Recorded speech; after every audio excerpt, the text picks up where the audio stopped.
तो नमस्कार दोस्तों, आज हम बात करने वाले हैं आपका यस टेट जो एग्ज़ाम होगा, यस टेट एग्ज़ाम का हिंदी पेपर 2 के लिए सिलेबस क्या है। ओरिजिनल सिलेबस, ऑफिशियल सिलेबस मैं आपको दिखा रहा हूं। तो ये सिलेबस आप देख लीजिए। तो देखिए 2023 में और 24 में जो एग्ज़ाम हुआ था वो इसी सिलेबस के आधार पे हुआ था। देखिए ओरिजिनल सिलेबस भी है, इसको हम अच्छे से आपको दिखाने का प्रयास करते हैं। देखिए यहाँ पे लिखा भी है उच्च माध्यमिक, क्या लिखा है, उच्च माध्यमिक यस टेट 2023 का सिलेबस है, सेम सिलेबस ही रहता है। उच्च माध्यमिक पेपर 2, देखिए लिखा है ना पेपर 2। अब देखिए इसमें चलेंगे दोस्तों, पेपर 2 यस टेट 2023, यही 2024 में भी यहीं से रहा था, मतलब यही सिलेबस रहा था, 2025 में भी यही सिलेबस रहा था। ठीक है, ये 100 मार्क्स का आपका एग्जाम होगा हिंदी का, मतलब टोटल आपका 150 नंबर का एग्जाम रहेगा। उसमें 100 नंबर हिंदी पूछा जाएगा, जो भी आपका अपना सब्जेक्ट है। ठीक है, जैसे जिनका हिंदी है तो हिंदी का भी हम लोग सिलेबस देख रहे हैं तो हिंदी रहेगा। मान लीजिए किसी का इंग्लिश है तो उसका 100 नंबर का इंग्लिश रहेगा, जिसका जो भी है। अब किसी का इतिहास है तो उसका 100 नंबर का इतिहास रहेगा। तो अब देखिए सब्जेक्ट हिंदी के बारे में हम लोग विस्तार से अब पढ़ेंगे, क्या क्या हम लोग का सिलेबस है। फिर इसके बाद 50 नंबर का और जो होता है उसका भी सिलेबस देखेंगे हम लोग साथ में, लास्ट में उसको देखेंगे। पहले 100 नंबर का हम लोग हिंदी का देख लेते हैं। ये देखिए ओरिजिनल सिलेबस है, इसलिए हम आपको अच्छे से सब कुछ दिखा दिए। अब हम थोड़ा सा जूम करते हैं, तभी तो अब नाम सब पता चलेगा हम लोगों को। तो हाँ दोस्तों, अब देखिए पहला क्या है, हिंदी साहित्य का काल विभाजन। क्या है, हिंदी साहित्य का काल विभाजन।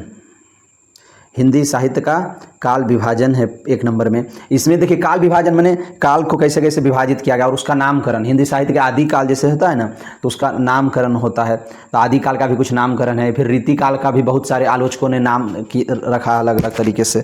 तो ये सब चीज़ों को आपको याद करना है।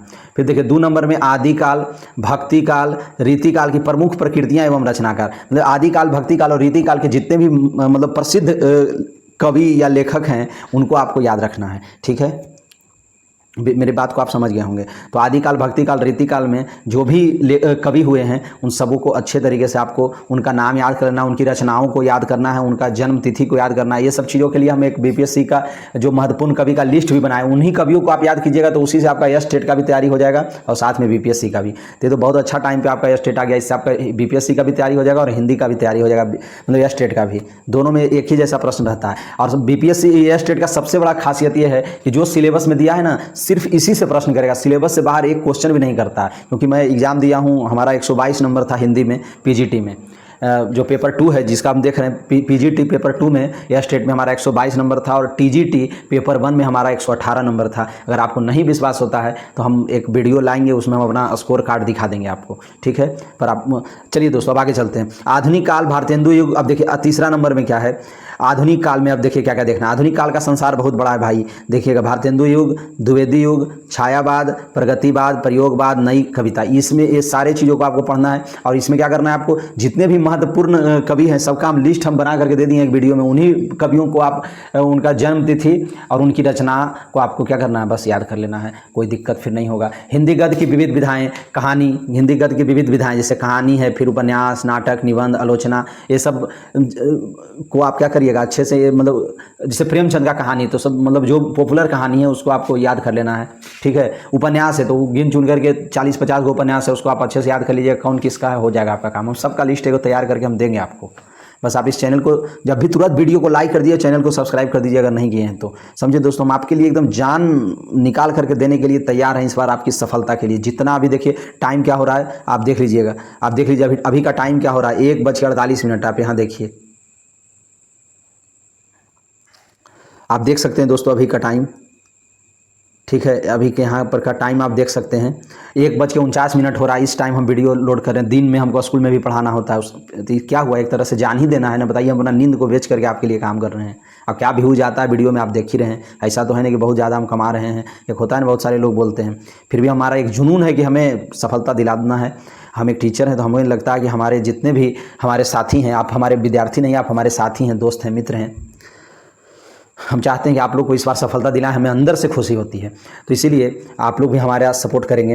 हिंदी गद्य की विधाएं तो समझ गए। अब देखिए हिंदी गद्य का नवीन स्वरूप, देखिए संस्मरण, रेखा चित्र और जीवनी, ये सब जो भी है ये सबको थोड़ा थोड़ा याद कर लीजिएगा।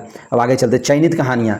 कानों में कंगना, कानों में कंगना उसने कहा था, कहानी का प्लॉट, उसकी रात, इसके अंदर से प्रश्न पूछता है, इसलिए इन कहानियों को हम आपको अच्छे से पढ़ाएंगे भी। आप पढ़िएगा, टेंशन नहीं लीजिए, हम सब पढ़ा देंगे आपको, ठीक है। इसके लिए किसी का कोर्स वोर्स मत लीजिएगा, हम अभी बता देते हैं। वैसे पैसा आपके पास ज़्यादा है तो आप लीजिए, कोई हम मना नहीं करेंगे। आपका 1 महीना बस बचा है दोस्तों एग्जाम में। हम रोज़ वीडियो लाएंगे स्टेट पर और BPSC दोनों के लिए इंपॉर्टेंट वीडियो होगा।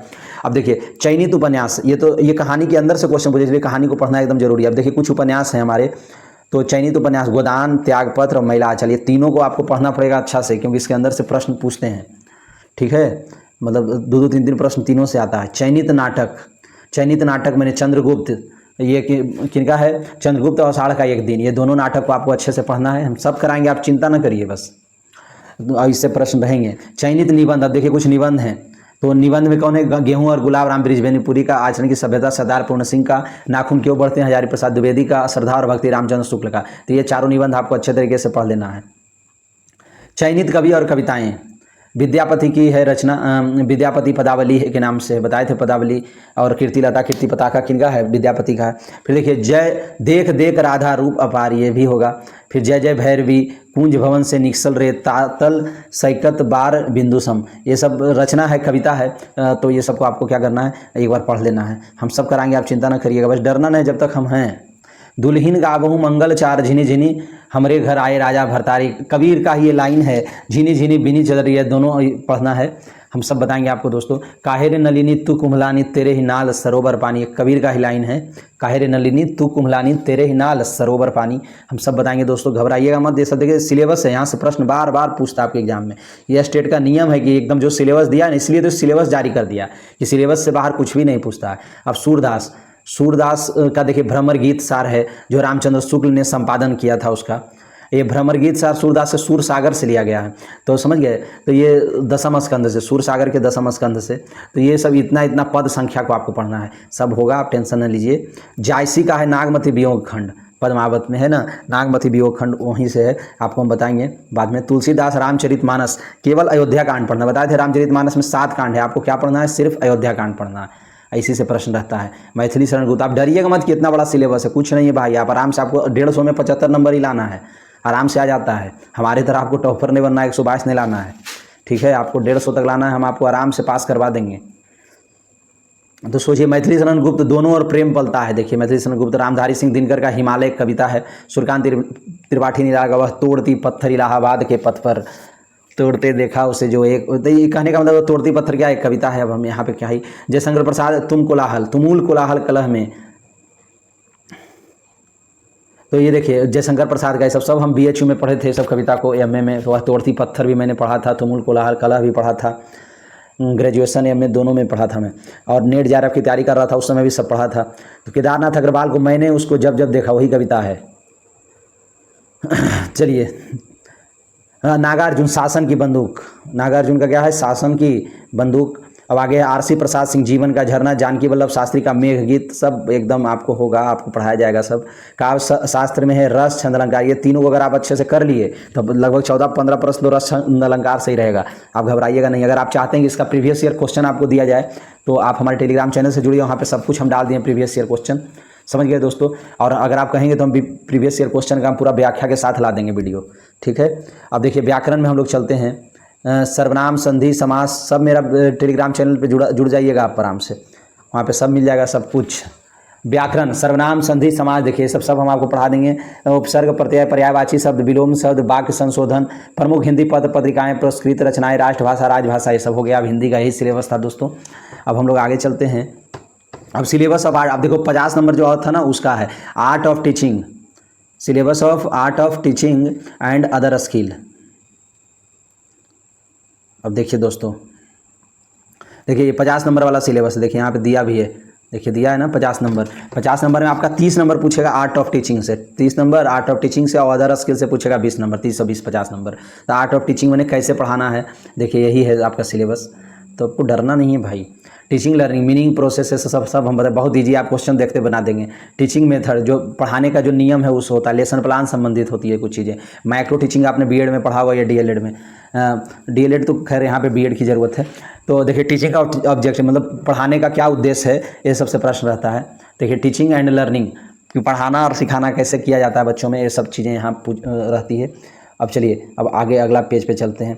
Effective ecosystem of classroom, classroom को कैसे अच्छे तरीके से प्रभावशाली बनाना, वो है text book and library, library किस तरह से होना चाहिए, उसमें किताब कैसे होना चाहिए, टेक्स्ट बुक किस टाइप का होना चाहिए, क्वालिटी ऑफ टीचर, टीचर में क्या क्या गुण होने चाहिए वो हैं, evaluation and assessment for learning, माने कि जो सीखने के लिए कैसे हम मूल्यांकन करेंगे, समझ गए, सतत व्यापक मूल्यांकन 2-3 प्रकार का होता है, फिर करिकुलम होता है, ठीक है, factor affecting teaching and learning, क्या फैक्टर हैं जो मतलब पढ़ने में और सीखने में मददगार होते हैं, प्रभावशाली होते हैं। Teaching ads and hands on learning करा, जो टीचिंग एड्स, जो भी टीचिंग मटेरियल होता है और हाथ हमारा किस तरीके से पढ़ने में, पढ़ाने में, सिखाने में कैसे काम आता है, जैसे हमारा हाव भाव जो होता है ना, हाथों से हम लोग इस तरह से हैंड पोस्चर करते हैं। और टीचिंग एड्स कुछ जैसे TLM वगैरह टाइप का होता है। TLM कहने का मतलब टीचिंग लर्निंग मटेरियल, जैसे अब एक छड़ी है तो छड़ी को हम लोग TLM के रूप में भी यूज कर सकते हैं। तो इस तरीके से मैंने सब BEd में पढ़ा, इसलिए आपको बता रहे हैं, सब हम आपको बताएंगे। अदर स्किल्स, अब देखिए जनरल नॉलेज, अब हमारा BEd भी देखिए भाई हुआ था, UP BEd हुआ था। UP BEd में हमारा करीब 4000 रैंक आया था लगभग। मैंने UP BEd का एग्ज़ाम 2 बार निकाला और दोनों बार मेरा सरकारी से हो गया था, पर हम एक बार ही एडमिशन लिए थे।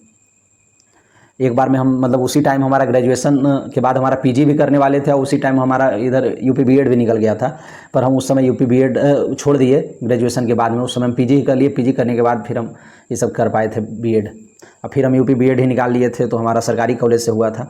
मात्र मेरा 5 दूनी 10,000 रुपया लगा था भाई। 5,000 एक साल का फी था, दूसरे साल का भी 5,000। आपको भी बताएंगे अगर BEd करना हो आपके भाई बहन को, तो हम बताएंगे अच्छा तरीका कैसे आपको UP BEd एग्जाम निकालना है या बिहार BEd दोनों का। चलिए अदर स्किल में हम लोग जानेंगे। जनरल नॉलेज होता है, इन्वायरमेंटल, इस 20 नंबर का रहा, 5-5 नंबर सबका रहेगा, ठीक है दोस्तों।